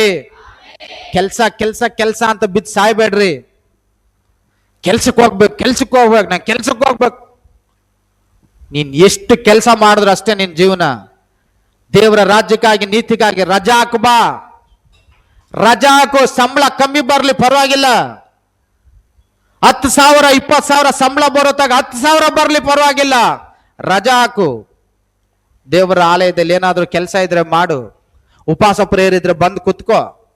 ಅರ್ಥ ಆಗ್ತಾ ಇದೆಯಾ? ಮನೆ ಕೊಟ್ಟ ಇದ್ರೆ ಮಾಡು. ಇಲ್ಲ ಹೋಗು, ಟ್ರಾಕ್ಸ್ ಎತ್ಕೊಂಡು ಸೇವೆಗೆ ಹೋಗು. ಇಲ್ಲ ಹೋಗು, ಒಂದು ಊರು ತಗೊಂಡು ನಾನು ಸೇವೆ ಮಾಡ್ತೇನೆ ಇಂಥ ಊರೆಲ್ಲ ಅಂತ ಹೋಗಿ ಸೇವೆ ಮಾಡು. ನಿನ್ನ ಜೀವನವನ್ನ ದೇವರು ಬದಲಾಯಿಸ್ತಾರೆ. ಅರ್ಥ ಆಗ್ತಾ ಇದೆಯಾ? ಆದ್ರೂ ನಾವು ದೇವರ ವಾಕ್ಯವನ್ನ ನಾವು ಸ್ವೀಕಾರ ಮಾಡಬೇಕು. ಕತ್ತೆ ತರ ದುಡಿಬೇಕು ದೇವರ ರಾಜ್ಯಕ್ಕಾಗಿ. ಅರ್ಥ ಆಗ್ತಾ ಇದೆಯಾ? ಅರ್ಥ ಆಗ್ತಾ ಇದೆಯಾ? ಬಾತ್ರೂಮ್ಗಳು ತೊಳೆಯೋದಕ್ಕೂ ನಾವು ಹಿಂದೆ ನೋಡಬಾರ್ದು. ಚಪ್ಪಲಿ ಎತ್ತಿಕ್ಕಾಕು ಇಂದ ನೋಡಬಾರ್ದು. ಚರ್ಚು ಗುಡಿಸ್ಲಿಕ್ಕೆ ಕೆಳಗಡೆ ಏನೇ ಕೆಲಸ ಇರಲಿ ಚರ್ಚಲ್ಲಿ ಎಲ್ಲ ಕೆಲಸ ಮಾಡಲಿಕ್ಕೆ ನಾವು ಒಂದು ಹೆಜ್ಜೆ ಮುಂದೆ ಇರಬೇಕು. ನನಗೆ ಯಾರು ಕೆಲಸ ಹೇಳ್ಬಾರ್ದು, ನನಗೆ ಯಾರು ಕೆಲಸ ಹೇಳ್ಬಾರ್ದು, ನಾನು ಮಾಡಲ್ಲ ಅಂದರೆ ನಿನ್ನ ಜೀವನ ಪೂರ್ತಿ ಹಂಗೆ ಇರ್ತೀಯ. ಇದೊಂದು ಶಾಪ ಆಗೋಗ್ತೆ ನಿನ್ನ ಜೀವನದಲ್ಲಿ. ಶಾಪ ಆಗಬಾರ್ದು ಅಂತಂದ್ರೆ ದುಡಿ ಏನಾಗಲ್ಲ. ಇನ್ನು ಸತ್ತೋಗ್ತೀರಾ ದುಡಿದ್ರೆ? ದೇವರ ಆಲಯಕ್ಕಾಗಿ ಒಂದು ಸ್ವಲ್ಪ ಕಸ ಕೊಡ್ತೇವೆ ಸತ್ತೋಗ್ತೀರೇನ್ರಿ? ಇಲ್ಲ ದೇವರ ಆಲಯದಲ್ಲಿ ಏನಾದ್ರೂ ಒಂದು ಸ್ವಲ್ಪ ಕೆಲಸ ಮಾಡದೆ ಏನು ಸತ್ತೋಗಲ್ಲ. ಒಂದು ಸ್ವಲ್ಪ ಇದು ನಮ್ಮ ಆಲಯ, ಇದು ನನ್ನ ಆಲಯ, ಇದು ನನ್ನ ಮನೆ ಅಂತೇಳಿ ಆ ಒಂದು ಅಭಿಮಾನ ಇರಬೇಕು ಚರ್ಚ್ ಮೇಲೆ. ಆ ಅಭಿಮಾನದಲ್ಲಿ ನೀವು ಕೆಲಸ ಮಾಡಿ, ಖಂಡಿತ ದೇವರು ನಿಮ್ಮ ಜೀವನವನ್ನ ದೇವರು ಮಾರ್ಪಡಿಸ್ತಾರೆ. ಸೋಮಾರಿಗಳಾಗಿರೋದಕ್ಕೆ ಹೋಗ್ಬೇಡಿ. ನಿಮ್ಮ ಕುಟುಂಬದ ಏಳಿಗೆಗಾಗಿನೂ ದುಡಿರಿ, ದೇವರ ಆಲಯದ ಏಳಿಗೆಗಾಗಿನೂ ದುಡಿರಿ. ದೇವರು ನಿಮ್ಮನ್ನ ವಿಶೇಷವಾಗಿ ಆಶೀರ್ವದಿಸ್ತಾರೆ. ಅಶುದ್ಧವಾಗಿರುವಂತ ನಮ್ಮನ್ನ ಜ್ಞಾನಿಗಳನ್ನಾಗಿ ದೇವರು ಮಾಡಿ, ಪರಿಶುದ್ಧರನ್ನಾಗಿ ದೇವರು ಮಾಡಿ, ದೇವರು ನಿನ್ನನ್ನ ಆಶೀರ್ವಾದ ಮಾಡಲಿಕ್ಕೆ ಇವತ್ತು ದೇವರು ಸಿದ್ಧರಾಗಿದ್ದಾರೆ. 2026ರಲ್ಲಿ ನಾವಿದ್ದೀವಿ. ದೇವರು ನನ್ನ ಜೀವನವನ್ನ ಹಂತ ಹಂತವಾಗಿ ದೇವರ ಆಶೀರ್ವಾದವನ್ನ ಮಾಡಿ, ದೇವರು ಒಬ್ಬ ಸಾಕ್ಷಿಯಾಗಿ ದೇವರು ಇವತ್ತು ನನ್ನನ್ನ ನಿಮ್ಮ ಮುಂದೆ ನಿಲ್ಲಿಸಿದ್ದಾರೆ. ಕರ್ತನಲ್ಲಿರುವಂತ ಪ್ರೀತಿಯ ಸಹೋದರ ಸಹೋದರಿ, ಕತ್ತೆ ತರ ನಾವು ದುಡಿಯೋಣ, ಕತ್ತೆ ತರ ನಮ್ಮನ್ನ ನಾವು ತಗ್ಗಿಸ್ಕೊಳ್ಳೋಣ, ಕತ್ತೆ ತರ ಯೇಸು ಕ್ರಿಸ್ತನಿಗೆ ನಮ್ಮ ಹೃದಯದಲ್ಲಿ ಸ್ಥಳ ಕೊಡೋಣ. ದೇವರು ನಿಮ್ಮೆಲ್ಲರನ್ನ ಆಶೀರ್ವದಿಸಲಿ, ನಿಮ್ಮೆಲ್ಲರ ಜೀವನವನ್ನ ದೇವರು ಬದಲಾಯಿಸಲಿ. ನಾವೆಲ್ಲರ ಕಣ್ಣುಗಳನ್ನ ಮುಚ್ಚಿ ಪ್ರಾರ್ಥನೆಯನ್ನ ಮಾಡೋಣವಾ? ದೇವರೇ, ನನ್ನನ್ನ ನಿನ್ನ ಆಶೀರ್ವಾದ ಮಾಡಪ್ಪ ಅಂತ ಕೇಳೋಣವಾ? ದೇವರೇ, ನನ್ನನ್ನ ನಿನ್ನ ಆಶೀರ್ವಾದ ಮಾಡಪ್ಪ. ನಾನು ಒಂದು ಕತ್ತೆ ತರ ನಿನಗೆ ನನ್ನ ಹೃದಯದಲ್ಲಿ ಸ್ಥಳ ಕೊಡ್ತಾ ಇದ್ದೀನಿ.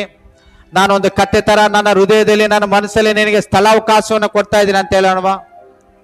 ನಾವು ಪ್ರಾರ್ಥನೆಯನ್ನ ಮಾಡೋಣ. ಹಾಲೆಲೂಯಾ, ಸ್ತೋತ್ರ ಕರ್ತನೆ, ಆಶೀರ್ವಾದನ ಮಾಡಪ್ಪ. ದೇವರೇ, ನಾವೆಲ್ಲರೂ ಕತ್ತೆಗಳ ತರ ದುಡಿಯುವಾಗೆ ಅಪ್ಪ, ಕತ್ತೆಗಳ ತರ ನಿನ್ನ ಸೇವೆಯನ್ನ ಮಾಡುವಾಗೆ ನಮ್ಗೆ ಸಹಾಯ ಮಾಡಪ್ಪ. ಆಶೀರ್ವಾದನ ಮಾಡು ಕರ್ತನೆ, ಆಶೀರ್ವಾದನ ಮಾಡಬೇಕಾಗಿ ನಾವು ಪ್ರಾರ್ಥಿಸ್ತಾ ಇದ್ವಿ ಅಪ್ಪ. ಇವತ್ತಿಗೆ ಬಂದಿರುವಂತ ಒಬ್ಬೊಬ್ಬರನ್ನ ನಿನ್ನ ಹೆಸರಿಸಿದ್ದು ಆಶೀರ್ವಾದ ಮಾಡಪ್ಪ. ದೇವರೇ, ಕತ್ತೆಗಳ ತರ ಅಪ್ಪ ನಾವು ದುಡಿದು ಸೋಮಾರಿಗಳಾಗಿರದೆ ಅಪ್ಪ, ನಾವು ಪರಿಶುದ್ಧರಾಗಿ ಕರ್ತನಿಗಾಗಿ ನಾವು ಸೇವೆ ಮಾಡುವಂತೆ ನಮ್ಗೆ ಸಹಾಯ ಮಾಡಬೇಕಾಗಿ, ಇವತ್ತಿಗೆ ಬಂದಿರುವಂತ ಒಬ್ಬೊಬ್ಬರನ್ನ ನಿನ್ನ ಹೆಸರಿಸಿದ್ದು ಆಶೀರ್ವದಿಸಬೇಕಾಗಿ, ಎಲ್ಲ ಘನ ಮಾನ ಮಹಿಮೆನ ನಾವು ನಿಮಗೆ ಸಮರ್ಪಿಸುತ್ತಾ ಯೇಸು ಕ್ರಿಸ್ತರ ನಾಮದಲ್ಲಿ ಪ್ರಾರ್ಥಿಸಿ ಬೇಡಿಕೊಳ್ಳುತ್ತೇವೆ ತಂದೆಯೇ. ಆಮೇನ್.